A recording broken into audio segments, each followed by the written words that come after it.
When I was 14, I went to a party, and the last thing I remember from that night, and I remember it well, is going up the stairs on some guy's shoulders, hooting and hollering. I came to the next morning in my parents' house on my bed without my glasses. Without my glasses, I can't even find my glasses. I'm as blind as a bat. I looked and finally had to go downstairs. My parents were sitting at the kitchen table, and you could cut the tension in there with a knife. My glasses were on the counter. I held them in my hand because I was afraid to meet my parents' eyes, and I asked, with my back to them, what happened. They told me they opened the door at 2 a.m. and I fell face down into the entryway. Then I proceeded to attack my father with a lamp, yelling obscenities. I finally went upstairs, threw up, and passed out. And I couldn't wait to do it again. That went on for many, many years. I continued to use alcohol and drugs uncontrollably, and I continued to be unpredictable, explosive, argumentative, and to throw up, black out, and pass out. I went to university. I drank. I got my chef's papers, and I drank. I had good jobs. I lost good jobs. I had good friends. I lost good friends. I was homeless at one point. I couldn't seem to get it together. My life was circling the drain. Sometimes, if you stand on the bottom rail of a bridge and lean over to watch the river slipping slowly away beneath you, you will suddenly know everything there is to know, said Pooh. I woke up in a detox. No memory of deciding to go there. No idea how I got there. In fact, I'd never even heard the word. I didn't know what a detox was, yet there I was, in one. They gave everybody chores at the detox, and my chore, once I stopped shaking, was to peel potatoes in the kitchen. I was a chef. I remember thinking, don't they know who I am? Good grief, I was in a detox. The staff in those days were not professional counselors. They were sober alcoholics. They talked to me, and I listened to them. I had become a tornado roaring my way through the lives of others. I lived in chaos. I was full of pain. The committee in my head talked all the time. Their voices were deafening, and I couldn't hear anything else. One of the advantages of being disorganized, said Pooh, is that one is always having surprising discoveries. Those sober alcoholics said their lives had changed, and so could mine. They talked. I listened. I followed their directions. I stopped drinking and using. And the bluebird of happiness landed on my shoulder, and my life became all glitter and unicorns. I danced every day on rainbows and sprinkled stardust wherever I went. Thank you. Not. Life is not like that. They talked with me. They listened to me. They told me they would love me until I could love myself. This was in Cochrane. They talked, I listened. How do you spell love? Asked Piglet. You don't spell it, said Pooh. You feel it. That was almost 40 years ago, and I haven't had to take a drink or a drug since. I met a man, of course, another sober alcoholic, and fell in love. We got married and things were good for about 5 minutes.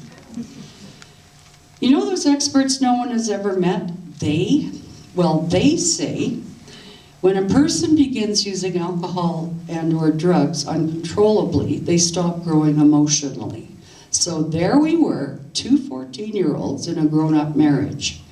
It was not good. It was very bad, very quickly. I went to see a counselor. He talked, I listened. He asked me, how's it going? I broke down. By the end of the day, my little girl and I were in an emergency women's shelter. I had no idea why we were there. In that shelter, there were women who had been in abusive relationships, and now they were helping others in the same situation. They talked, I listened. I attended groups in that shelter. I learned why I was there. The first evening as I was going to the group, I remember thinking if it weren't for that bleep, I wouldn't have to be here. At the end of 6 weeks, I remember going into group thinking, am I ever blessed to be going here? Piglet noticed that even though he had a very small heart, it could hold a rather large amount of gratitude. I went through things in the next few years that were unimaginable. The committee held their board meetings. Oh, I can't count the number of times I thought to myself, I can't go on 1 second longer. Remember that feeling I asked you to feel in the beginning? That warm, comfy fullness, that in the moment knowing that everything is okay feeling? Can you feel it again for just a moment?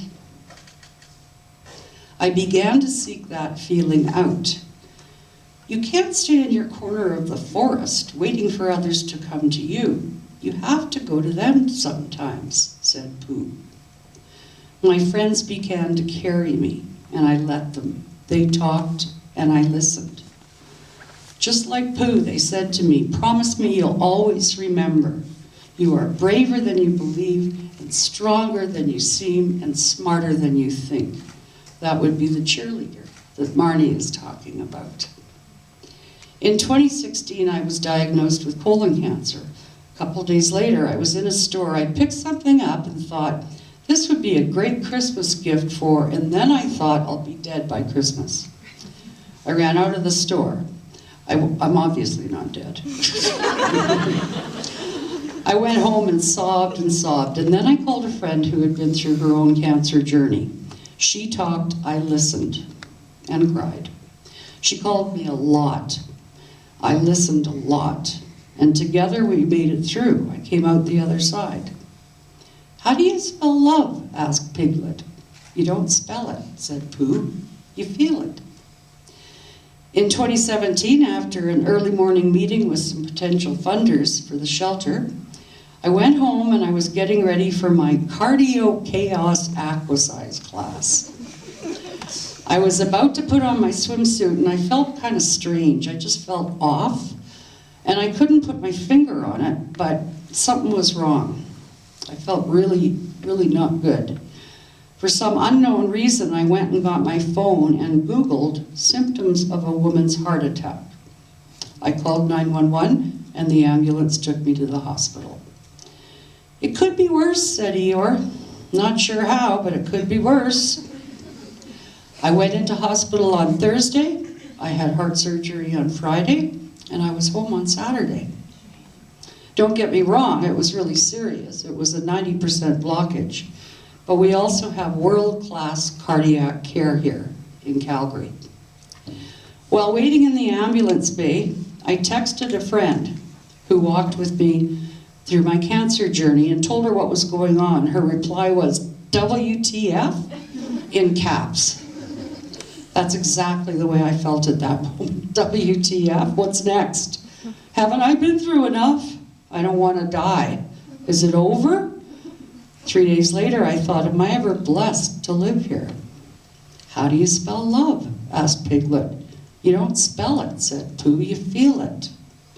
I spent my life thinking I was never enough. I listened to the committee. Hell, I even married the chairman of the board. It's snowing still, said Eeyore. So it is, and freezing. Is it? Yes, said Eeyore. However, he said, brightening up a little, we haven't had an earthquake lately. After living through addiction, abuse, cancer, a heart attack, and many other things, I've looked back and realized I was walking along looking for somebody, and then suddenly I wasn't anymore.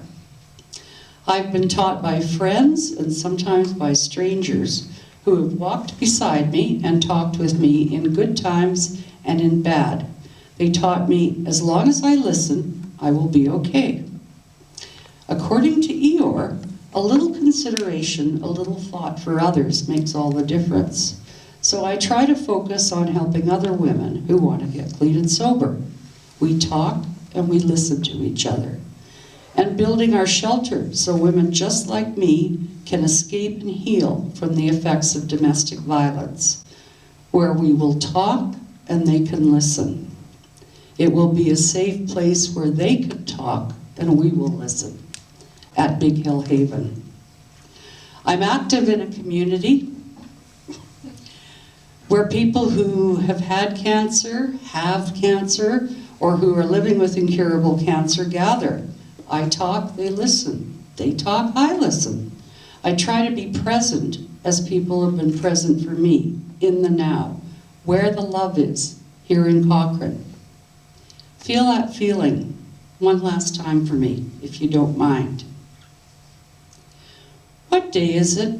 Asked Pooh. It's today, squeaked Piglet. My favorite day, said Pooh. Community is about connections, and connections are how we heal from whatever we need to heal from. We will make those connections in our shelter. We will look after our own here in Cochrane at Big Hill Haven. I thank you for being such good listeners. I know I'm not good with the mic, but I will leave you with this. If the person you are talking to doesn't appear to be listening, be patient. It may simply be that he has a small piece of fluff in his ear.